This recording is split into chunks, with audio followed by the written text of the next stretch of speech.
তুমি যে আকীদা লালন করে তুমি ইসরায়েলের পক্ষ নাও, তোমার ওই আকীদার মুখে আমি থুতু নিক্ষেপ করি। তুমি যে মানহাজের কথা বলে তুমি মুজাহিদ ভাইদের বিরুদ্ধে অবস্থান নাও, তোমার এই আকীদার উপর মানহাজের উপর আমি থুতু নিক্ষেপ করি। ফাইজলামের একটা জায়গা থাকে। যদি আহলাসদের আকীদা মানহাজের উপরে যে থুতু নিক্ষেপ করে তার বক্তৃতা যদি পোস্টমর্টম করতে শুরু করি আর তাকেও সাবধান করে দিই যে তুমিও জেনারেল লাইন থেকে এসেছো, আমিও জেনারেল লাইন থেকেই এসেছি, তুমিও কোনো মাদ্রাসায় আলেম হও নাই, আমিও হয় নাই, যদি কথা বলতে হয় তো ইতদাল যেন ইনসাফপূর্ণ কথা হয়, নচেত তোমার বক্তৃতার মধ্যে থেকে যদি পোস্টমর্টম করতে শুরু করে দিই, আমার মনে হয় তার বক্তৃতার প্রত্যেক বক্তৃতা থেকে কমপক্ষে 10-এর অধিক মিথ্যা এবং ভুল তথ্য, ভুল হাদিস, জাল হাদিস তিনি বলেন, এর একাধিক প্রমাণ দেওয়া যাবে। তোমার এই ইলমের উপরে ধিক্কার, যেই ইলমের দ্বারা নবী মুহাম্মদ সাল্লাল্লাহু আলাইহি ওয়াসাল্লামের হাদিসের নামে মিথ্যা জাল হাদিসে বলে, ভাই এই কথা আমার নয়, আপনার দুটো আমি উদাহরণস্বরূপ বলেও দিই। দেখবেন ওই বক্তা একটা আলোচনা করছে এবং এই আলোচনাটা ইউটিউবে নাহলে 20 জায়গাতে পুরো বাংলাদেশের করে বেড়েছে। ও বলছে জাহান্নামের কথা আসলেই আমার একটা ঘটনা মনে পড়ে যায়, নবীর একটা হাদিস যে আল্লাহ নবী যখন মেরাজে গিয়েছিলেন সেই সময়তে একজন ফেরেশতাকে দেখছেন যে ফেরেশতা কোনো সময় হাসে না, কোনো সময় হাসে না। জিবরাইলকে আল্লাহ নবী জিজ্ঞাসা করলেন, জিবরাইল এই ফেরেশতা এমন কেন, কোনো সময় হাসে না? তখন ফেরেশতা জিবরাইল বলছেন, এই ফেরেশতাকে আল্লাহ সুবহানাহু ওয়া তাআলা যেই দিন জাহান্নামকে সৃষ্টি করেন তারপরে এই জাহান্নামের দরজায় তাকে পাহারাদার হিসেবে রেখে দিয়েছে। আর যখনই জাহান্নাম এই ফেরেশতা দেখেছে তখন থেকে তার মুখ থেকে হাসি উড়ে গেছে। ওই বক্তা এই কথা বলেছে। আল্লাহি এই হাদিস টাটকা জয়ীফ। সিরাত ইবনে হিশাম এই হাদিসটাকে নিয়ে এসেছে, আনার পর তাহাকিক, ওখানে তাহাকিককৃত সিরাত ইবনে হিশামের মধ্যে এই হাদিসকে জয়ীফ বলা হয়েছে। নিতান্তই জয়ীফ, জয়ীফুজ জিদ্দান, মানে নিতান্তই জয়ীফ। এটা আল্লাহ নবীর নামে গায়েবী কথা এটা বলে দিল, বক্তার তাহাকিক করা লাগলো না। আবার বলছে এই ওয়াজ মাহফিল চলছে, একজন এসে বলছে, স্যার একটু বলে দেন আমাদের এখানে একজন মোবাইল হারিয়ে গেছে। অনেকে মোবাইল হারায় না ভাইজান, বলছে একটু বলে দেন তো মাইকে। ও তখন সঙ্গে সঙ্গে বলছে যে শোনেন, আপনারা এই ওয়াজ মাহফিলে এসে আপনারা মোবাইল চুরি করতে এসেছেন, বাংলাদেশে কোনো রাষ্ট্রীয় আইন নেই, যদি চুরি আপনি করে থাকেন তাহলে আপনার কবজি মতো হাত কাটা যাবে। তারপরে বলছে আল্লাহ নবী হাদিসে বলেছে, হাদিসের নাম দিয়ে তিনি বলছেন যে কিয়ামতের মাঠে মানুষ যখন উঠবে তো যারা যারা চুরি করেছেন আল্লাহ নাকি কবজি পর্যন্ত হাত কেটে দিবেন, এটা নাকি হাদিসে আছে। আল্লাহি এটা জাল হাদিসও নাই, মিথ্যা কথা। বক্তা স্টেজে দাঁড়িয়ে একটা টাটকা জাল হাদিস তৈরি করে ফেলেছে, একদম টাটকা। এই হাদিসের গ্রন্থে নাই, বলে গেলাম, পালে সনদ পেশ করুক। তো তোমার এই ইলমের পর আমরা ধিক্কার দিতে পারি না? আহলে হাদিসরা কোনো ঠুনকো কোনো ফতোয়া দেয় না। আহলে হাদিসদের ফতোয়া বুঝতে হলে তোমাকে আরো 100 বছর লেখাপড়া করতে হবে। তুমি তো আজকে উঠে এসেছো, আরে আহলে হাদিস আজকের নয়, ভারত উপমহাদেশকে যারা ইংরেজদের ব্রিটিশদের বিরুদ্ধে যুদ্ধ করে জিহাদ করে, যারা ভারত উপমহাদেশে রাষ্ট্রীয়ভাবে এটা জিহাদ করে ভারতকে স্বাধীন করেছিল, তারা প্রথম কাতার যারা ছিল তারা আহলে হাদিস ওলামারা। আরে এই জন্য আমাদের কোনো ইতিহাসের বই দরকার নেই। তুমি তো খুব কওমি মাদ্রাসা, কওমি হুজুরদের খুব প্রশংসা করো, কওমিদের লেখা বই আছে, যদি পড়তে পারো পড়ে নিও।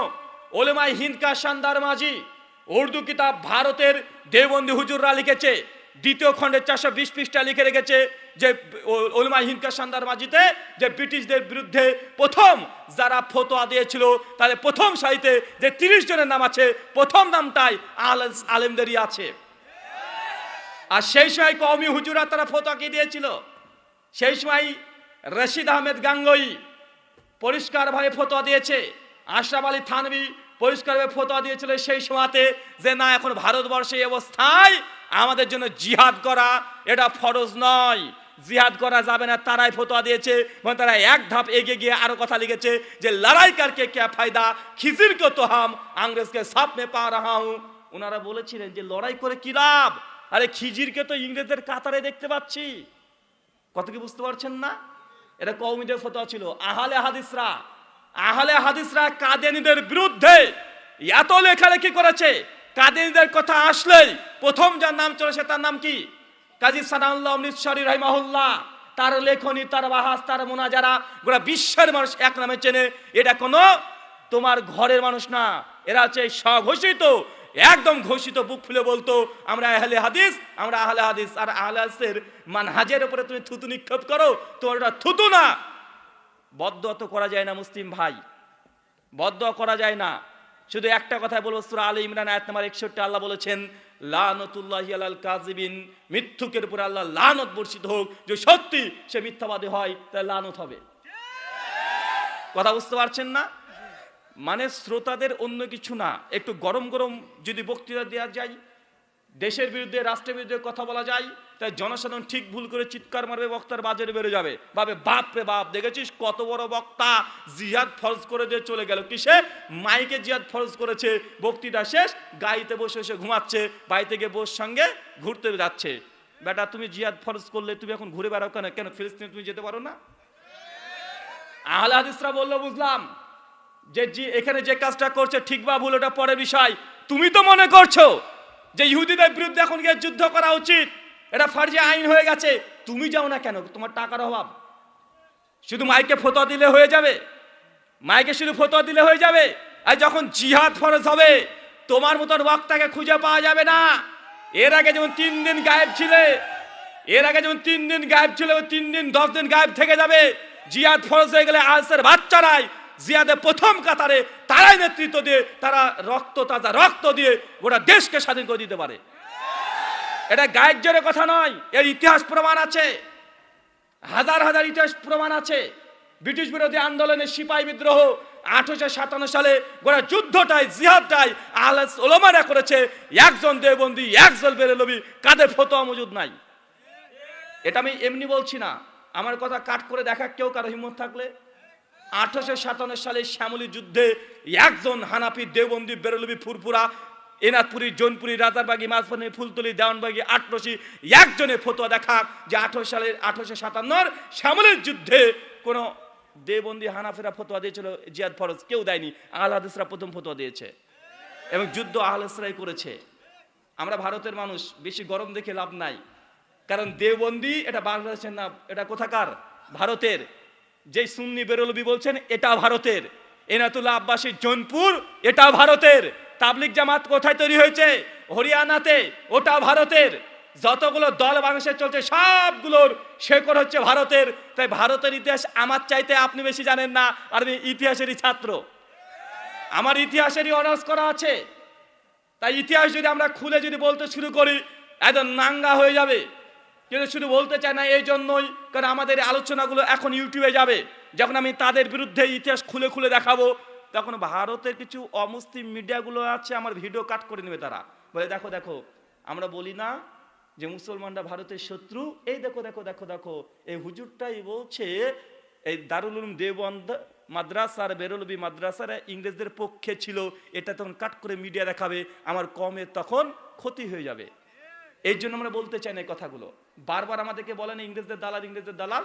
ইংরেজদের দালালি কারা করেছে যদি কিতাব খুলে তাদের বই থেকে যদি দেখাতে শুরু করে দিই, মুখ লোকানোর জায়গা পাবে না। এটা দুর্ভাগ্য শুধুমাত্র আহলেসদের আলেম বা আহলেসদের, যে আহলে হাদিস বাংলাদেশে উর্দু এখন আর পড়ে না। কথা বুঝতে পারছেন? উর্দু ফার্সি তারা আর পড়ে না। আর দেওবন্দি বেরলভীদের ইতিহাস জানার জন্য উর্দু ফার্সি যদি জানতেন, উর্দু ফার্সি যদি কিতাবগুলো পড়তেন, তাহলে এদের চরিত্র, এদের চেহারা ঝকঝক করে দেখানো যেত। আল্লাহ সুবহানাহু ওয়া তাআলা তুই আমাদের প্রত্যেককে হেদায়েতে কামিলা দান করে, সকলে পড়ি আমিন। শুকরিয়া। তিনি মানহাজে সালাফের ওপরে থুতু নিক্ষেপ করেছেন, এমন একটা কথা বলেছেন। এ বিষয়ে আমার মন্তব্য জানতে চেয়েছেন। প্রথম কথা মনে রাখবেন, অধিকাংশ ক্ষেত্রে দেখা যায়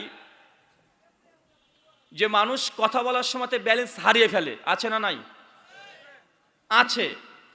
এখন যে বক্তার নাম নিয়েছেন তিনি যদি বলে যে আমি ওই আকীদার উপরে থুতু নিক্ষেপ করি যার দ্বারা ফিলিস্তিনের মুসলিমদের জন্য দোয়াও করা যায় না, ভাই এটা চরম মিথ্যা একটা কথা নয়? বা আহলে হাদিসরা গোটা বাংলাদেশে নয়, গোটা বিশ্ব জগতে ফিলিস্তিনবাসীর জন্য এত পরিমাণে দোয়া করেছে, যারা বড় বড় বাতলিং মারছে, চিৎকার মারছে, এরা আমার বিশ্বাস এরা এত দোয়া করে নাই। ফিলিস্তিনবাসীর জন্য প্রত্যেক জুমাতে আহলে হাদিসদের মসজিদ থেকে জুমার দিন জুমার নামাজে কুনুতে নাজেলা পড়া হয়েছে, তুমি কয়দিন পড়েছো? আহলে হাদিসরা কোনোদিন তারা বলতে যাচ্ছে এইভাবে যে আহলে হাদিস এরা নাকি ইহুদিদের পক্ষে কথা বলেছে আর মুসলমানদের বিপক্ষে কথা বলেছে, লানাতুল্লাহি আলাল কাযিবিন, আল্লাহ বলছে মিথ্যুকদের উপরে ধ্বংস অসুখ, মিথ্যুকরা ধ্বংস হয়ে যাক, মিথ্যুকদের উপরে আল্লাহ লানত বর্ষণ হোক, সকলে পড়ি আমিন। যারা বলছে আহলে হাদিসরা ইহুদিদের পক্ষে নিয়েছে তাদের উপর লানত বর্ষিত হোক, কারণ এই কথা আমরা বলছি না কখন আমরা ইহুদিদের পক্ষে আমরা নিই নাই, কারণ আমাদের ওলামা শায়েখ মাশায়েখ যে কথা বলেছে তার ইহুদিদের পক্ষে নিয়েছে এমন একটা আপনি ভিডিও দেখাতে পারবেন না? আহলে হাদিসরা কখনো ইহুদিদের পক্ষে বলেছে? কথা বলেন। আরে আহলে হাদিসরা প্রতিদিন ইহুদিদের উপরে লানত করে।